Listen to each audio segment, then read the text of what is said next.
Ok, donc aujourd'hui, on engage le webinaire numéro 15 de cette série Savoir-faire, participer pour changer. Et en fait, c'est le dernier webinaire de cette première série. Alors pourquoi première série? Parce que de fait, en lien avec la programmation initiale, on avait une première programmation et puis on a une programmation ultérieure qui va se construire sur la base de vos demandes initiales, puisqu'il y avait eu des demandes faites au tout début, et éventuellement des contacts que vous pouvez envoyer. Donc, n'hésitez pas à nous, disons, solliciter par rapport à des questions qui n'auraient pas été traitées, bien entendu. On vous demande avant tout d'aller regarder ce qui a déjà été fait et de voir si ça n'a pas déjà été traité dans les séries précédentes. Voilà. Donc, je commence cette présentation et aujourd'hui, on va parler de formation par, sur et pour la participation. Donc, comme c'était indiqué dans le programme, on va essayer d'aborder un petit peu la façon de mobiliser la participation dans la formation, comment former à la participation décisionnelle. C'est un petit peu ce que nous, on essaye de faire. Les protocoles sont mis en œuvre en termes de formation présentielle et numérique, et puis quelques éléments sur l'évaluation. Tout ça, comme d'habitude, en essayant à peu près de tenir les 25 minutes habituelles. Alors, quelques éléments quand même de positionnement historique pour savoir d'où on parle, en fait, puisqu'on n'est pas, nous, formellement des enseignants. On est de facto en position de recherche, mais je vais vous expliquer maintenant pourquoi, en fait, on est généralement actif sur ces questions. Donc, en fait, on assure beaucoup de formations, de l'ordre de 300 à 600 heures par an à l'échelle de l'équipe, à l'international, sur les enjeux, processus, méthodes et outils de participation, avec tout type de public, que ce soit des étudiants au sens classique, des acteurs professionnels, d'autres chercheurs, et puis des professionnels de participation. Alors évidemment, assez souvent, ça va être des formations, on va dire, en aval de recherche. Donc, dans ce cas-là, on est dans les cadres classiques de diffusion de connaissances, lorsqu'il s'agit de valoriser des résultats. Mais en fait, ce n'est pas le plus important.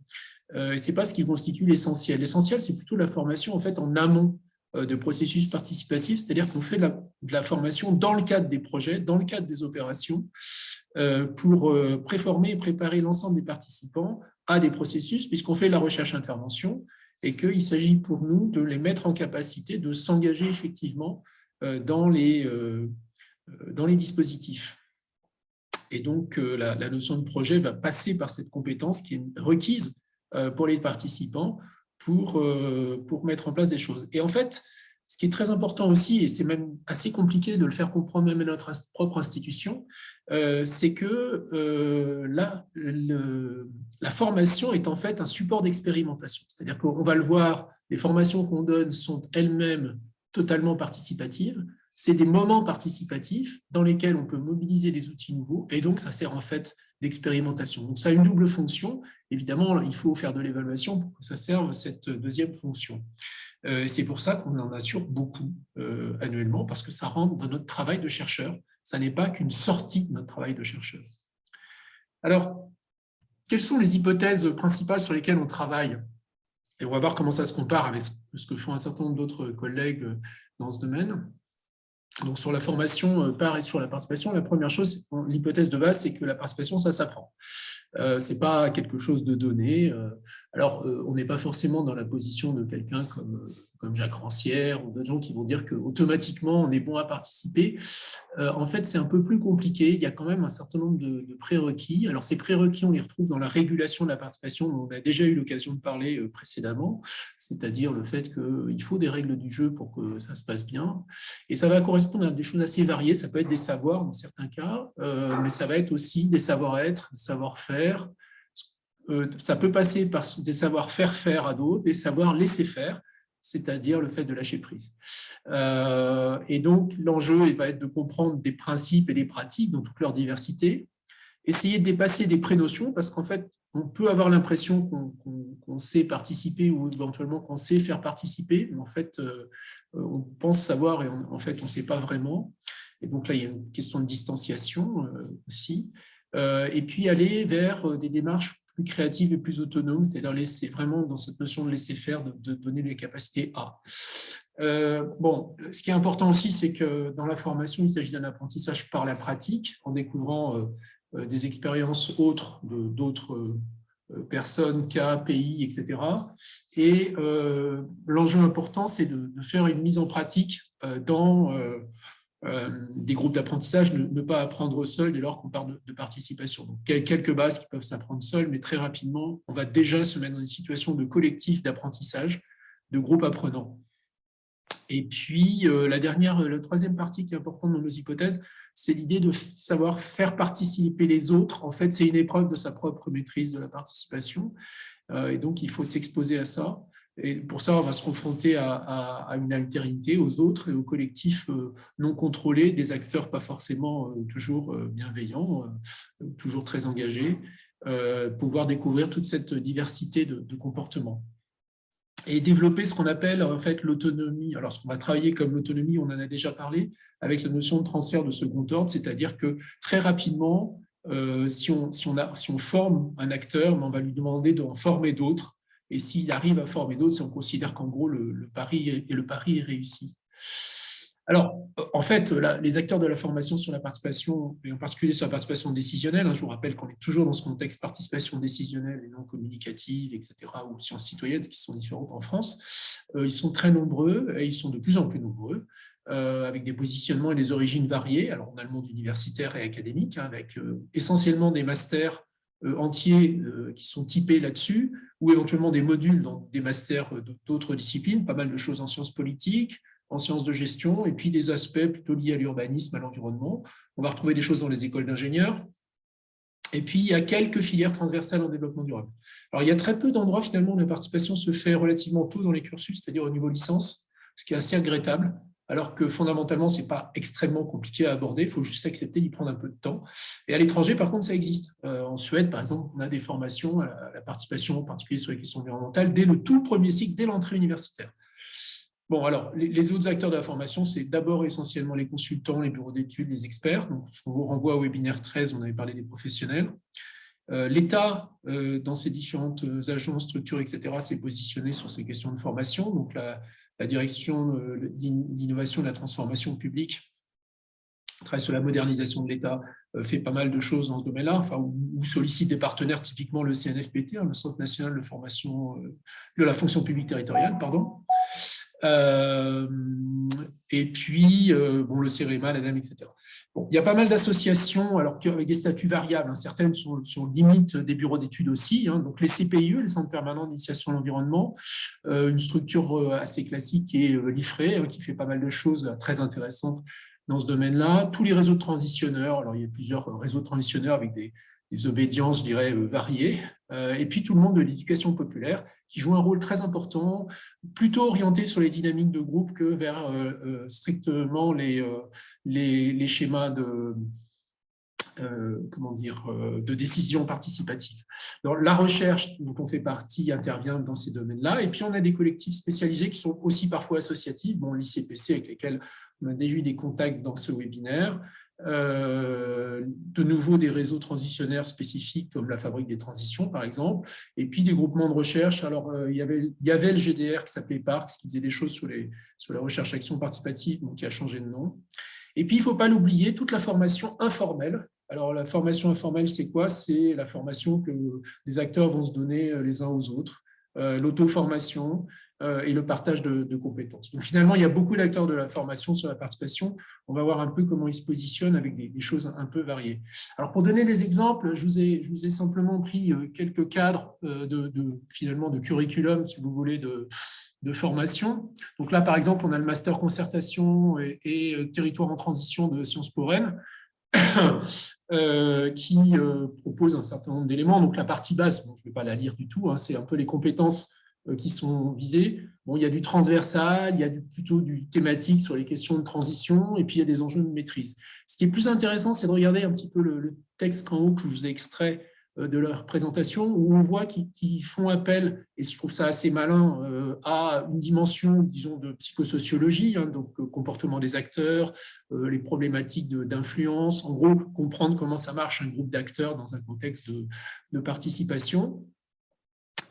Et puis après, on commence à arriver plus sur de la mécanique de mise en œuvre et de conception de la participation, des enjeux de communication qui sont nécessaires aussi, l'organisation des groupes et puis le rôle des professionnels avec un travail sur la notion de facilitateur et puis les enjeux plus décisionnels. Ça reste quand même assez centré sur des aspects, disons, interactionnels, de dynamique de groupe, mais on a aussi beaucoup de choses quand même sur les protocoles et on le voit dans les compétences qui sont mises en œuvre.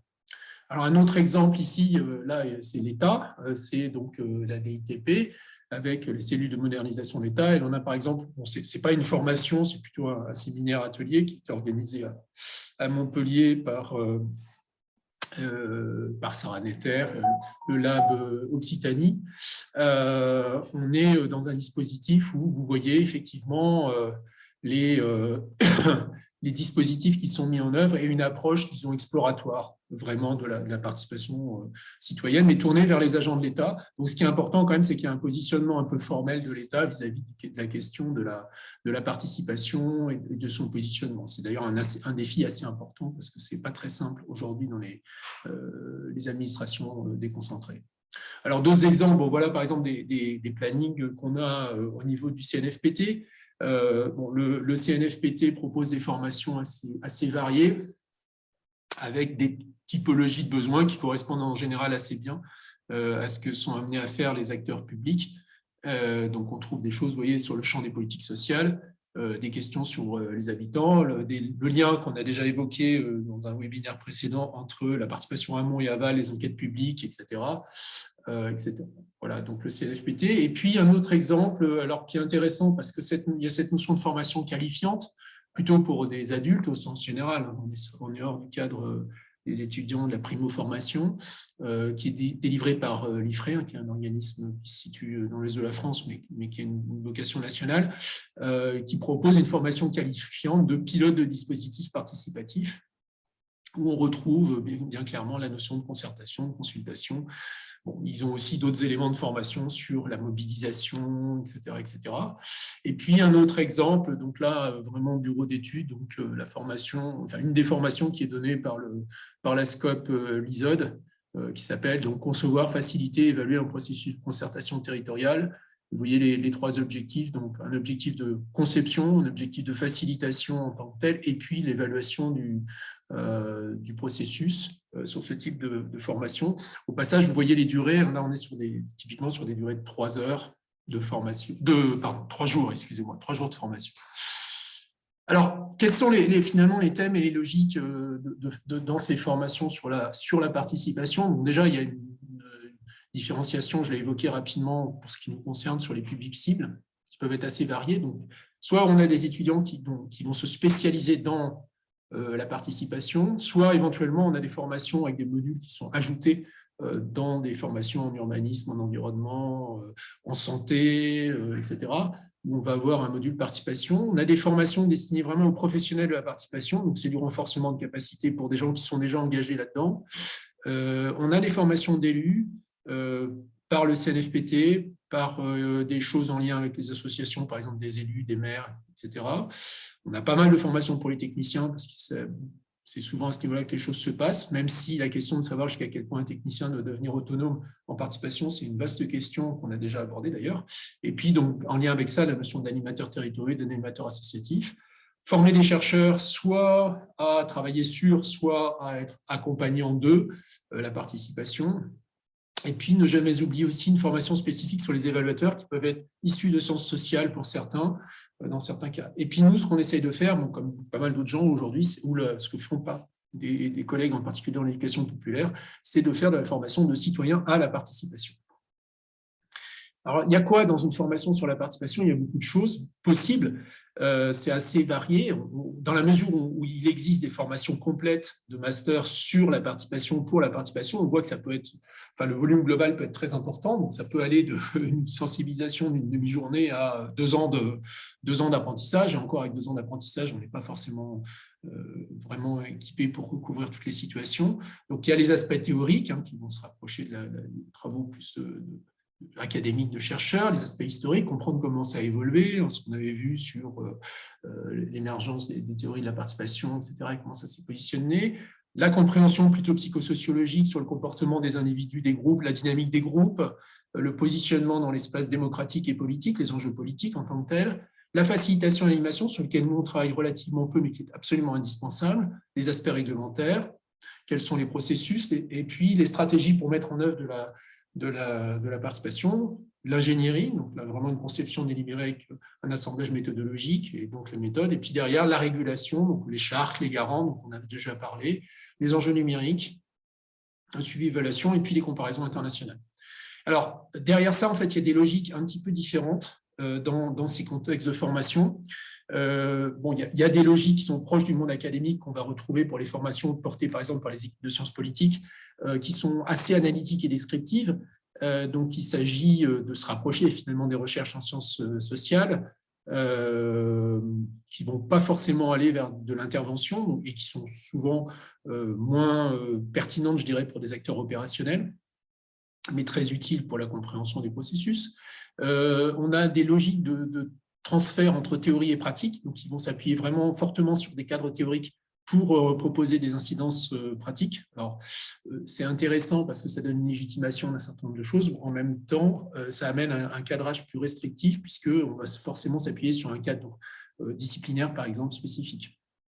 Alors, dans le champ de ce qu'on appelle les approches pragmatiques, pour moi, il y a deux familles assez différentes. Il y a la famille de l'ingénierie de la participation, qui est celle dans laquelle nous, on s'inscrit en général, dans laquelle il y a une formalisation et une systématisation des démarches, avec des assemblages méthodologiques un peu formalisés, donc un côté un peu normatif quand même sur l'approche, c'est-à-dire proposer vraiment des méthodes, et un lien avec les retours d'expérience, qui va nécessiter, là pour le coup, une analyse. Et puis il y a une autre forme de pragmatique qui est plus proche du bricolage, ce qui n'est pas du tout péjoratif en soi, hein, c'est plutôt une adaptabilité forte au contexte, avec des éléments centrés sur le savoir-être et le savoir-faire et des questions d'expérimentation. Bon, il y a une dimension que je rajouterais sur une autre logique qui est celle vraiment centrée sur la facilitation et la médiation. Il y a beaucoup d'acteurs de la formation en participation qui sont centrés sur ces dimensions relationnelles, bon, qui s'éloignent un peu des aspects strictement de participation décisionnelle qui vont nous intéresser, qui vont se rapprocher plus effectivement du comportement collectif et de sa facilitation. Alors, je donne quelques exemples complémentaires sur la programmation, et puis on va passer un petit peu à une réflexion sur le positionnement. Donc, ici, par exemple, on a une formation qu'on a donnée pour des enseignants et des chercheurs sur l'Université de Grenoble-Alpes sur la participation liée à des transitions. Vous avez l'adresse correspondante. Et donc, dans une formation comme ça, bon, qui a duré, il y avait eu 7 séances en distanciel et une séance en présentiel. Donc, on est dans un contexte Covid. Donc, un aspect global, l'ingénierie de la participation, donc avec une réflexion, une vision critique de ce que c'est que l'ingénierie de la participation, un retour d'expérience, donc récit et pratique de participation, comment ça s'est passé, les schémas, etc. Et puis après, engager des choses que vous avez retrouvées dans ces webinaires, hein, dans les 14 webinaires précédents sur, par exemple, modélisation participative et conception de jeux transformatifs, la planification participative, la participation endo-évaluative et les questions de suivi et évaluation, les protocoles d'organisation des acteurs, donc vraiment la cuisine de la participation, et puis bon, là en l'occurrence, la façon de travailler sur la suite d'un dispositif. Donc voilà l'exemple d'une programmation de formation. Un autre exemple de programmation de formation tournée vers des techniciens, ingénieurs et cadres administratifs en Nouvelle-Calédonie, donc pour le gouvernement de Nouvelle-Calédonie, dans le cadre de la réforme de la gouvernance de l'eau du pays, avec donc des choses assez similaires finalement au cadre précédent, donc principes généraux de participation, les enjeux d'ingénierie de la participation avec une focalisation sur les questions de déontologie, un petit peu d'enjeux juridiques, des problèmes de pilotage, quelles précautions prendre, comment engager les acteurs, la relation entre suivi, évaluation et pilotage, dont on a parlé dans le webinaire, je ne sais plus combien, j'ai oublié le numéro. Voilà. Et derrière, la mise en place de scénarios de gouvernance participative et l'opérationnalisation dans des dispositifs multiniveaux, c'est-à-dire avec des ateliers locaux, puis un atelier national. Donc, une mise à l'épreuve finalement de la formation dans un contexte pratique très concret. Voilà. Donc, voilà un autre exemple de cadre de formation sur à peu près une semaine au départ, une semaine sur des demi-journées, et puis après un suivi opérationnel pour la mise à l'épreuve. Notion de mise à l'épreuve très importante dans ces formations pratiques. Alors, petite remarque en passant, évidemment, très importante sur l'utilisation de la participation dans la formation, et pas simplement la formation à la participation. Donc ça renvoie très classiquement. Alors, je précise, je ne suis pas du tout spécialisé en sciences de l'éducation ou même en pédagogie, mais c'est des domaines auxquels on est confronté depuis longtemps. Donc ça renvoie aux approches pragmatiques de John Dewey, avec une vision très constructive, centrée sur l'expérience. L'idée, c'est d'avoir des apprenants qui sont en interaction non seulement avec un cas pratique, mais aussi avec les autres et la diversité des points de vue des autres, et progressivement se confronter à cette complexité, essayer de trouver des cheminements qui fonctionnent face à cette complexité, donc une approche très centrée projet et cas, en allant d'un processus plus analytique vers progressivement un mode créatif et puis un mode décisionnel avec des arbitrages. Donc là, la question, c'est quelle réflexivité va être possible pour le groupe, comment on l'accompagne, avec une question sous-jacente qui est finalement jusqu'à quel point on guide ou on laisse faire les participants. Donc c'est tout à fait centré projet, ça renvoie à la pédagogie par projet, avec des rôles assez diversifiés. Et alors, ce qui est intéressant, c'est qu'on a 2 enjeux participatifs dans ces approches-là. Le premier enjeu, c'est qu'il y a un groupe apprenant, on fait travailler des équipes sur un problème.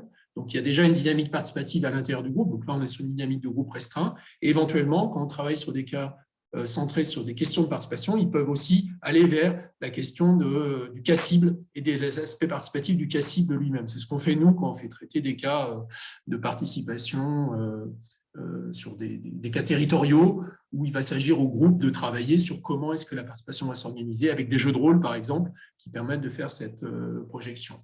Et de façon ultime, dans certains cas, c'est ce qui vient d'être présenté dans la situation précédente, par exemple en Nouvelle-Calédonie, on va exposer le groupe à une participation externe et l'amener à faire un test externe avec des vrais acteurs.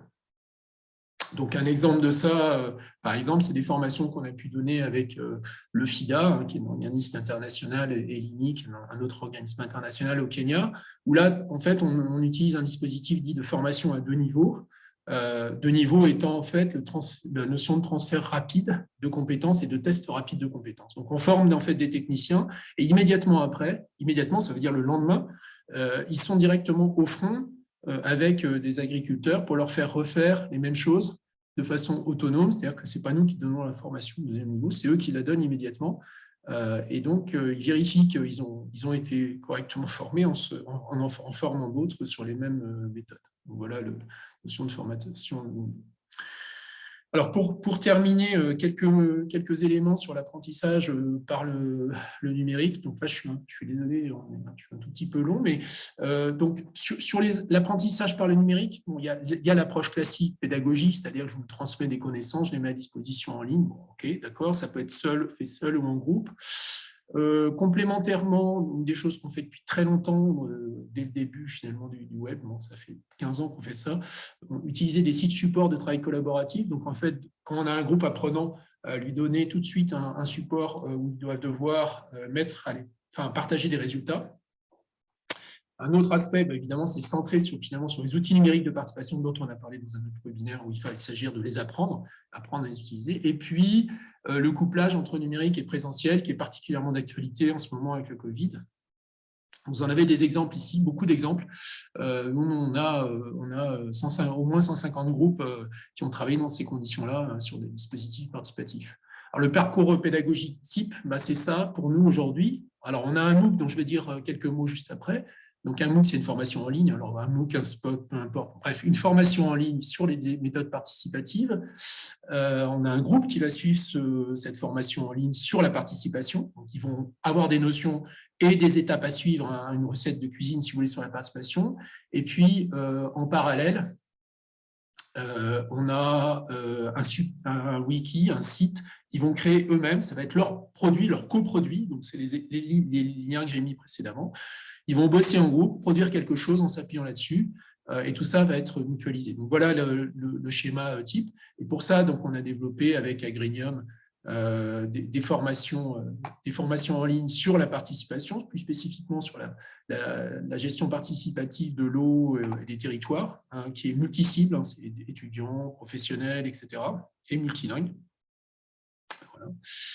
Avec des objectifs pédagogiques particuliers, puisqu'il s'agit de former des groupes à la participation par la participation, et de leur donner à chaque fois une étude de cas complète à réaliser, et de les amener, si possible, à aller dans cette épreuve extérieure, se mettre en situation de test externe dans le dispositif. Donc, ça correspond globalement à un travail de l'ordre de 50 heures pour un groupe. Il y a 28 heures en soi de modules spécifiques et 190 supports. Alors, juste pour avoir la visuelle des modules, donc voilà les 8 modules présents. Donc, ça va de comprendre la gestion intégrée des ressources en eau en participation, explorer un bassin versant, mettre en œuvre des dispositifs de modélisation et simulation type jeu avec What a Game qu'on a vu dans un autre webinaire. La facilitation de groupe, dont la formation est assurée par l'ISOD. Donc là, vous avez en fait une version numérique en ligne d'une partie de la formation assurée par l'ISOD, et puis des éléments sur la planification et l'évaluation. Voilà. Tout ça étant inséré comme des modules successifs, partiellement indépendants, mais pas tous, certains étant suivis individuellement. Vous voyez le petit symbole ici, un individu, ou par plusieurs personnes. Et donc ça, c'est un protocole pédagogique général s'appuyant sur la participation, dans lequel vous avez mobilisation d'un pré-apprentissage avec le MOOC en ligne, donc nous, normalement, on n'intervient pas, et puis des ateliers en groupe supervisés qui peuvent être présentiels ou numériques. Donc, cette dernière année, on a mis en œuvre ces dispositifs avec du travail de groupe numérique pur, distanciel. Et puis, en particulier, un point important sur la mise à l'épreuve, c'est ce qu'on appelle les tests croisés, des tests externes. Voilà. Et tout ça, un groupe produit quoi? Il produit tout ça. C'est-à-dire que là, on est sur une analyse au territoire, et il va produire sur cette base-là un schéma spatial, une analyse de fonctionnement du territoire, une analyse des acteurs, une analyse sociopolitique, et puis il va créer un modèle et un jeu, il va créer une stratégie territoriale, donc un plan d'action territorial, une vidéo de démo pour le jeu, etc., et plan de participation. Donc, si vous reprenez les adresses avant, vous avez plein d'exemples de ce type de travail réalisé par des groupes. Bon, tout ça a été prévu au départ pour des travaux présentiels. Je l'ai dit, on arrive en fait aujourd'hui à faire travailler les groupes à distance. C'est beaucoup moins intéressant, beaucoup moins sympa et beaucoup plus compliqué, évidemment. Mais enfin, on y arrive. Vraiment dernier transparent sur la notion d'évaluation. Donc, sur les évaluations, il y a beaucoup de façons d'évaluer les apprentissages. Alors, évaluer les apprentissages, c'est un domaine en soi, il y a des spécialistes, etc. Nous, on ne fait que suivre ça. Les approches classiques par questionnaire. On va avoir des approches de type transfert, donc c'est ce qu'on fait aujourd'hui de façon un peu simplifiée. On demande finalement, maintenant vous avez un nouveau cas et on demande aux étudiants, en gros, en 2-3 heures, de raconter comment ils traiteraient ce cas de façon intégrale. On fait des comparaisons avant-après sur des outils de mesure d'apprentissage cognitif avec des cartes cognitives, par exemple. Et puis, on a aussi tout ce qui est le plus intéressant, évidemment, c'est les approches pragmatiques. C'est-à-dire qu'on leur donne un cas réel à traiter et puis on regarde le résultat et on note, si on doit noter, on note le résultat. Alors, relation évaluation-notation, on ne va pas en parler maintenant. On a les évaluations mutuelles. Et puis, de façon plus originale, on peut utiliser de l'approche expérimentale de mesure de capacité de groupe. Donc, normalement, on est censé former un groupe à développer ses capacités. En fait, on peut mettre le groupe à l'épreuve en lui faisant faire une épreuve de gestion autour d'un jeu de rôle. Ça a donné lieu à une thèse. Donc, je dis juste un mot maintenant, qui est la thèse de Sarah Loudin, qui s'est terminée en 2019, dans laquelle elle a développé un dispositif où, en fait, on prend un groupe et on le met dans une épreuve de gestion face à une situation. Et on va mesurer avant, il y a un pré-test, ça s'appelle CAPWAG, et il y a un post-test, et on regarde la différence entre le pré-test et le post-test, et on voit des transitions, en fait, dans ce qu'on appelle les capacités. Ça renvoie à un cadre théorique qui est issu d'un économiste qui s'appelle Amartya Sen et ses collègues. Donc, on regarde en fait comment les acteurs s'expriment, ils font du diagnostic et ils se régulent. Voilà, j'ai fait le tour très vite et je suis un peu en retard, je suis désolé. Et donc, juste un dernier point, la programmation de suite viendra, donc restez en veille sur le site général. Merci beaucoup. Je vous invite à poser vos questions, s'il vous plaît, dans la discussion.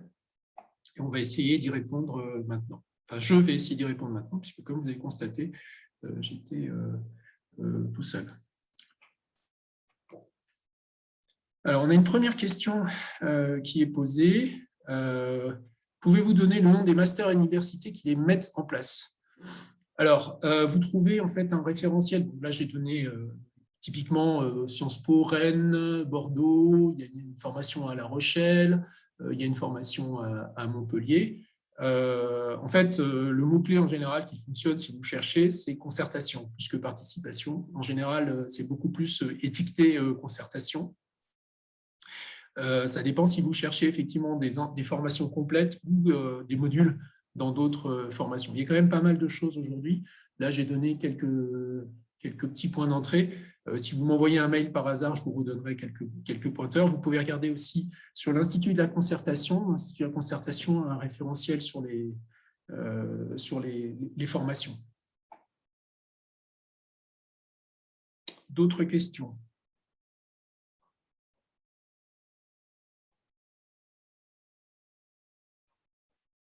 Alors, vous pouvez mettre vos micros, on n'est pas très nombreux aujourd'hui, il y a 17 personnes. Si vous pouvez poser vos questions oralement.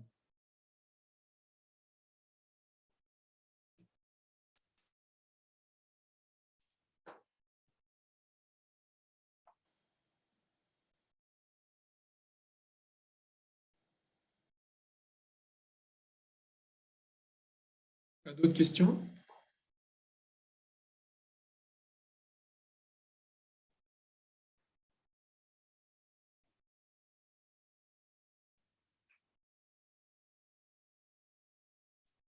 Vérification. Est-ce que vous m'entendez encore? Oui, oui, on entend. D'accord, ok. Alors, une curiosité, éducation populaire. C'est un vaste domaine. Le champ de l'éducation populaire est un champ assez structuré qui est en fait qui est apparu en réalité au moment du Front populaire et autour du Front populaire dans un certain nombre d'hypothèses sur les conditions de formation des citoyens dans des mouvements issus en partie du syndicalisme, donc que ce soit en milieu ouvrier ou en milieu rural. Donc, par exemple, les maisons familiales rurales en étaient un porteur, et aujourd'hui, on a un grand ensemble d'acteurs importants qui ont développé beaucoup de pratiques dans ce domaine-là, et je vous renvoie par exemple à l'UNADEL ou d'autres organisations qui portent ces mouvements d'éducation populaire. Alors, dans l'éducation populaire, on a quand même beaucoup de choses effectivement sur les dynamiques de créativité, sur le champ social qui sont présents. Un peu moins connectés sur le dispositif institutionnel. Ce qui est important aussi, c'est que, par exemple, il y a eu beaucoup de formations sur les questions de participation qui ont été assurées dans le monde syndical ou de l'action sociale.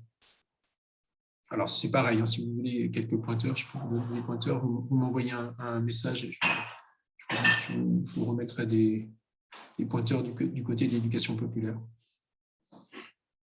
D'autres questions? Bon, je rappelle que la présentation est déjà en ligne. Hein. Vous allez sur le site et vous l'avez aussi, Binaire 15. Binaire 15. Donc, n'hésitez pas à nous renvoyer complémentairement ce que vous aviez pu mettre dans le formulaire initial des demandes de thématiques. Alors, juste pour vous dire en quelques mots, on a des éléments qui sont prévus sur les enjeux de créativité, sur les problématiques d'engagement. Il y avait une demande sur les gilets jaunes et les conventions citoyennes. Donc, on va essayer de mettre ça en place avec des gens qui ont été officiellement suiveurs, évaluateurs de ces dispositifs pour la suite. Voilà. Et les éléments de formation dont j'ai parlé sont partie ouverts, donc on peut vous donner des points d'accès pour la plupart des formations qu'on a évoquées, les liens étant disponibles. Pas de questions de regret?